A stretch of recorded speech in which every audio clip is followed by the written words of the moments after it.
Hello everyone, हरे कृष्णा। कैसे हैं आप सभी का बहुत स्वागत है यूनिवर्स डीएम के इस चैनल पे। अगर आप फर्स्ट टाइम आए हैं तो चैनल को सब्सक्राइब ज़रूर करें। आज की रीडिंग हम लोग करने वाले हैं, जैसे कि टाइटल आप सभी ने देख लिया है। आज हम रीडिंग करने वाले हैं कि आने वाले 30 दिनों में ऐसी कौन सी चीज़ है, ऐसे कौन से मैसेजेस यूनिवर्स आप तक पहुँचाना चाहते हैं। नेक्स्ट 30 डेज़ में आपको जो चीज़ें अवॉइड करनी है, आपको आने वाले 30 दिनों में क्या चीज़ें नहीं करनी, क्या आपको नहीं करना, ये हम आज की रीडिंग में देखने वाले हैं। ठीक है, नेक्स्ट 30 डेज़ में आप लोगों को यूनिवर्स क्या करने के लिए मना कर रहे हैं, ये चीज़ हम देखेंगे। ये रीडिंग जो है ये जनरल रीडिंग है, टाइमलेस है। आप जिस भी दिन यहाँ पहुँचे हैं उससे नेक्स्ट 30 डेज़ आप लोग देख सकते हैं। जनरल रीडिंग्स हैं। चलिए, आने वाले 30 दिनों में आपको क्या नहीं करना, आने वाले 30 दिनों में मेरे व्यूअर्स को क्या चीज़ें नहीं करनी, क्या नहीं करना। आने वाले 30 दिनों में आप लोगों को क्या नहीं करना, इस पे हम देखने वाले हैं क्या नहीं करना। नेक्स्ट 30 डेज़ में आपको क्या चीज़ें नहीं करनी। करेज,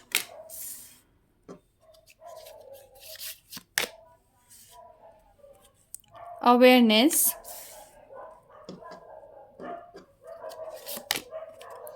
कंपैरिजन,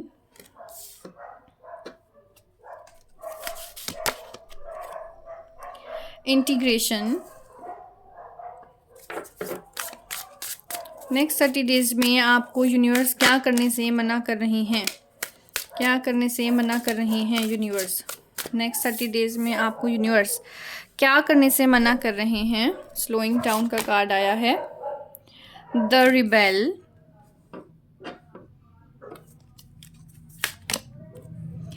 हार्मनी,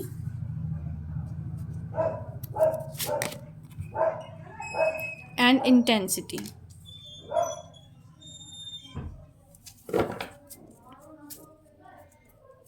चलिए, आने वाले जो 30 दिन हैं उसमें आप लोगों को यहाँ पे क्या करने के लिए मना किया जा रहा है यूनिवर्स। सबसे पहले यहाँ पे जो एक क्लियर कट मैसेज है, यहाँ पे क्लियर कट मैसेज क्या है कि आप लोगों को कंपैरिजन नहीं करना, अपना किसी के साथ भी कंपैरिजन मत करें। अगर आप अपना किसी के साथ भी आने वाले 30 दिनों में कंपैरिजन करते हैं, अपना या अपनों का, ठीक है, अपना या अपनों का, अगर आप आने वाले 30 दिनों में किसी का भी कंपैरिजन कर रहे हैं, चाहे आप खुद का कर रहे हैं या अपनी फैमिली में से किसी का कंपैरिजन कर रहे हैं, तो ये चीज़ें आप लोगों को नहीं करनी। ठीक है, इसके लिए यूनिवर्स आपको यहाँ पे मना कर रहे हैं, ताकि आप लोगों की जो हार्मनी है, आपका जो पीस है वो डिस्टर्ब ना हो पाए। इसलिए देखिए, आने वाले 30 दिनों में ना यहाँ पे आप लोगों के पास किसी ना किसी तरह की अवेयरनेस आने वाली है। हो सकता है कि आपको कुछ हिडन चीज़ों का पता चले, हो सकता है आपको किसी की कोई सच्चाई पता चले, हो सकता है किसी की कोई बात बुरी लग जाए। कहीं ना कहीं कोई अवेयरनेस आप लोगों के पास आ रही है। वहाँ पे आपको क्या नहीं करना, यूनिवर्स क्या कह रहे हैं कि रिबेलियस नहीं होना, रिवेंज लेने के मूड में नहीं आना। ठीक है, किसी ने कुछ कह दिया है, कुछ किया है, आपको कुछ पता चला है, तो आने वाले 30 दिनों में उसके ऊपर कोई भी एक्शन ना लें। ठीक है, रिबेलियस नहीं होना, आपको रिवेंज वाले मूड में यहाँ पे नहीं रहना, बदले की भावना यहाँ पे आपको आने वाले 30 दिनों में अपने अंदर नहीं लेकर आनी। ठीक है, सबसे पहली चीज़, और आपको क्या नहीं करना, आपको धीमा नहीं पड़ना। आपको अपने करेज को ऐसे जुटाना है, अपनी हिम्मत को जुटाना है, और स्लोइंग डाउन यहाँ पे नहीं होना, आपको धीमा नहीं पड़ना। अपने अंदर तेज़ी रखिए, तेज़ी काम में, तेज़ी अपने एक्शंस में। ठीक है, किसी को चोट नहीं पहुँचानी। यहाँ पे तेज़ी का मतलब ये नहीं है कि आप अपने बिहेवियर में ऐसा रखें, नहीं। आपको तेज़ी का मतलब है कि अपने एक्शंस में, अपने गोल्स में आपको धीमा नहीं पड़ना। आप जो कर रहे हैं अपनी स्पीड को रीगेन करके आगे बढ़िए, हिम्मत के साथ आगे बढ़िए। ठीक है, यहाँ पे कंपैरिजन नहीं करना। यहाँ पे आपको अवेयरनेस कुछ चीज़ों की आएगी, लेकिन आपको वहाँ पे रिवेंज वाले मूड में बदले की भावना नहीं रखनी, रिबेलियस यहाँ पे नहीं होना। अगर आप ऐसा सोच रहे हैं कि आने वाले दिनों में किसी के साथ भी कोई आपका मनमुटाव है, अगर आप सोच रहे हैं कि मेरे को इससे बात करनी है, मैं इसको छोड़ूंगी नहीं या छोड़ूंगा नहीं, इस वाले आपको मूड में नहीं यहाँ पे रहना। ठीक है, दूसरी चीज़ यहाँ पे आपको कही जा रही है कि यहाँ पे आने वाले 30 दिनों में ना पार्टनरशिप करने से बचिए। अगर आप कोई नई चीज़ शुरू कर रहे हैं, यहाँ पे पार्टनरशिप करने से बचिए। कोई रिश्ता देख रहे हैं, अगर तो वहाँ पे थोड़ा सा आपको सेफ होके चलना है। पार्टनरशिप यहाँ पे, जहाँ पे भी एक पार्टनरशिप, जहाँ पे भी एक बॉन्ड की बात है, इंटीग्रेट होने की बात है, वहाँ पे आपको थोड़ा सा बचना है आने वाले 30 दिनों में। अगर हो सके तो आपको यहाँ पे पार्टनरशिप में नहीं पड़ना, ठीक है। पार्टनरशिप से यहाँ पे आपको बचना है। और देख लेते हैं आने वाले 30 दिनों के लिए यहाँ पे यूनिवर्स आप लोगों को क्या मैसेज दे रही हैं, क्या नहीं करना, और क्या मैसेज है आप लोगों के लिए आने वाले 30 दिनों के लिए, और क्या मैसेज है। Court house,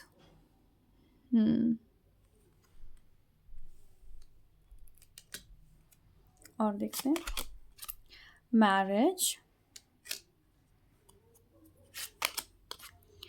community, great Fortune,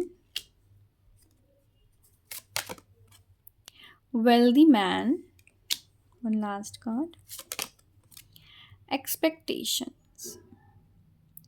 All right, यहाँ पे है thoughts। देखिए आने वाले जो 30 दिन है, 30 दिनों में मैं आपको ओवर थिंक करते हुए यहाँ पे देख रही हूँ। आपको यहाँ पे मैसेज दिया जा रहा है कि ओवर थिंकिंग से बचिए, ठीक है। यहाँ पे आप में से कुछ लोगों के लिए, जैसे मैंने बोला कि इंटीग्रेशन पार्टनरशिप का आ रहा है, तो यहाँ पे जहाँ पे भी लीगल बाइंडिंग, लीगल चीज़ें हों, जैसे कि मैरिज हो गया, कोई भी पार्टनरशिप होगी, कोई कॉन्ट्रैक्ट हो गया, वहाँ पे आपको सोच विचार करके यहाँ पे चलने की सख्त ज़रूरत है, ठीक है। आने वाले 30 दिनों में आपको कहा जा रहा है कि आपके पास यहाँ पे ग्रेट फॉर्च्यून आ सकता है अगर आप इन गाइडेंसेस के ऊपर चलेंगे। चीज़ों को लीगल, देखो यहाँ पे ये भी मैसेज है कि लीगल करते हुए चलना है। मान लीजिए किसी कॉन्ट्रैक्ट का आप हिस्सा बन रहे हैं, तो वहाँ पे आपको भाईचारे में चीज़ें नहीं छोड़नी, आपको थोड़ा सा लीगल होके चलना है। यहाँ पे आने वाले 30 दिनों में कोई ना कोई लीगल मैटर क्रिएट होता हुआ नज़र आ रहा है, कोई लीगल नोटिस आपके पास आता हुआ नज़र आ रहा है, तो वहाँ पे थोड़ा सा आपको केयरफुल रहने के लिए यहाँ पे कहा जा रहा है, ठीक है। और यहाँ पे आपको कहा जा रहा है कि great Fortune, wealthy man and expectation. यहाँ पे देखिए कहीं ना कहीं आप लोगों की जो उम्मीदें हैं ना, वो बहुत ज़्यादा हाई एक्सपेक्टेशंस आप लोग आने वाले 30 दिनों में रखते हुए नज़र आ रहे हैं, तो इस चीज़ से बचिए। अपनी एक्सपेक्टेशंस को थोड़ा सा कम कीजिए, ठीक है। हायर एक्सपेक्टेशंस अगर आप रखेंगे तो वहाँ पे कहीं ना कहीं आपको यहाँ पे तकलीफ हो सकती है आने वाले 30 दिनों में। आने वाले 30 दिनों में यहाँ पे मैं आपको देख रही हूँ कि आप अपने फाइनेंसिस के ऊपर यहाँ पे काम करते हुए नज़र आ रहे हैं। अपने फाइनेंसिस के ऊपर यहाँ पे आप लकी रहने वाले हैं आने वाले 30 दिनों में। यहाँ अपने फाइनेंशियल मैटर्स जो हैं आपके, वो यहाँ पे मुझे लकी नज़र आ रहे हैं, ठीक है। आप में से कुछ लोगों की मैरिज का डिस्कशन यहाँ पे आने वाले 30 दिनों में हो सकता है, मैरिज। तो जो भी किसी भी तरह का जो भी लीगल चीज़ है, वहाँ पे आपको सोच विचार करना है आने वाले 30 दिनों में। इस टेक्स्ट देख लेते हैं आप लोगों के लिए नेक्स्ट 30 डेज के लिए क्या मैसेज आता है। नेक्स्ट 30 डेज क्या मैसेज आता है। कोई ना कोई पेपर फॉर्मेलिटीज़ होते हुए मैं यहाँ पे देख रही हूँ आने वाले 30 दिनों में। अगर आपको कोई भी पेपर साइन करना पड़ जाए तो बहुत ही पढ़कर उसको साइन कीजिएगा। किसी के ऊपर ऐसे अंधा विश्वास करके साइन यहाँ पे नहीं करना। अगर आप लोगों के मैरिज में कोई ना कोई कॉन्फ्लिक्ट यहाँ पे चल रहा था, वहाँ पे मैं देख रही हूँ कि फैमिलीज इन्वॉल्व हो रही हैं, लीगल मैटर यहाँ पे बन रहा है, तो वहाँ पे भी थोड़ा सा केयरफुल होके चलिए, ठीक है। यहाँ पे मैं देख रही हूँ आप में से कुछ लोगों की फैमिलीज इकट्ठी हो रही हैं, क्योंकि आप लोगों की शादी की बात यहाँ पे चल रही है, आप में से कुछ लोगों की, ठीक है। तो ये जो चीज़ें हैं ना, आपको थोड़ा सा शादी की डेट फिक्स करनी है, तो नेक्स्ट 30 डेज से आगे कर लीजिए, ठीक है। कोई रिश्ता पसंद आ रहा है, शादी की डेट फिक्स करनी है, तो नेक्स्ट 30 डेज़ की बात कर लीजिए, ऐसी चीज़ है। चलिए, और मैसेज आप लोगों के लिए क्या है यहाँ पे। पोस्टपोन कर दीजिए, जहाँ पे भी अगर आप पोस्टपोन कर पाएँ ये लीगल चीज़ें, ये पोस्टपोन कर दीजिए, ठीक है। चलिए, और message for next 30 days. Vacation, आप लोग वैकेशन पे जा रहे हैं आने वाले 30 दिनों में। कहीं ना कहीं आपका कोई ट्रैवल आ रहा है। देखिए गोल्ड डिगर का है ना यहाँ पे कोई ना कोई फाइनेंसेस आपकी इन्वॉल्व है। यहाँ पे हो सकता है कि अगर कोई आपको पार्टनर मिला है या कोई भी ऐसी चीज़ है, वहाँ पे ऐसा लग रहा है कि वो आपके पैसों के पीछे है, ठीक है। तो थोड़ा सा बचिए। पार्टनरशिप जहाँ पे भी कर रहे हैं, मैं बार बार यही आपको मैसेज दे रही हूँ कि थोड़ा सा बचिए, क्योंकि हो सकता है वो आपके पैसों के पीछे हों, ठीक है। फायर साइन यहाँ पे इन्वॉल्व हो सकता है आपका फायर साइन हो, एरीज, लियो, सेजिटेरियस हो सकता है, जिससे आप डील करें आने वाले 30 दिनों में उनका फायर साइन हो सकता है। आप में से कुछ लोग यहाँ पे बर्थ ऑफ अ चाइल्ड की न्यूज़ आपको मिल सकती है, या फिर आप लोग कंसीव कर सकते हैं। चलिए, यहाँ पे देखिए इंटीमेसी का कार्ड आया है। लव रिलेशन में जैसे मैंने बोला कि अगर कोई आपका लव मैटर या मैरिज में कुछ ना कुछ चीज़ें चल रही थी, तो वहाँ पे भी एक यहाँ पे क्लोज होता हुआ मैटर नज़र आ रहा है। यहाँ पे नज़र आ रहा है कि आप में से कुछ लोगों के लिए न्यू प्रपोजल आएंगे, लेकिन आपको अगर कुछ भी चीज़ें फिक्स करनी है तो this is not the right time. Next 30 days के बाद कीजिए, जो भी आपको शुभ काम करने हैं नेक्स्ट 30 डेज़ के बाद कीजिए। कोई रिश्ता पसंद आ रहा है होल्ड कर लीजिए, लेकिन अगर डेट फिक्स करनी है तो नेक्स्ट 30 दिन के बाद की डेट फिक्स कीजिए। ठीक है, ये आपके लिए कुछ मैसेजेस थे नेक्स्ट 30 डेज़ के लिए। मिलेंगे एक नई रीडिंग के साथ। हरे कृष्णा।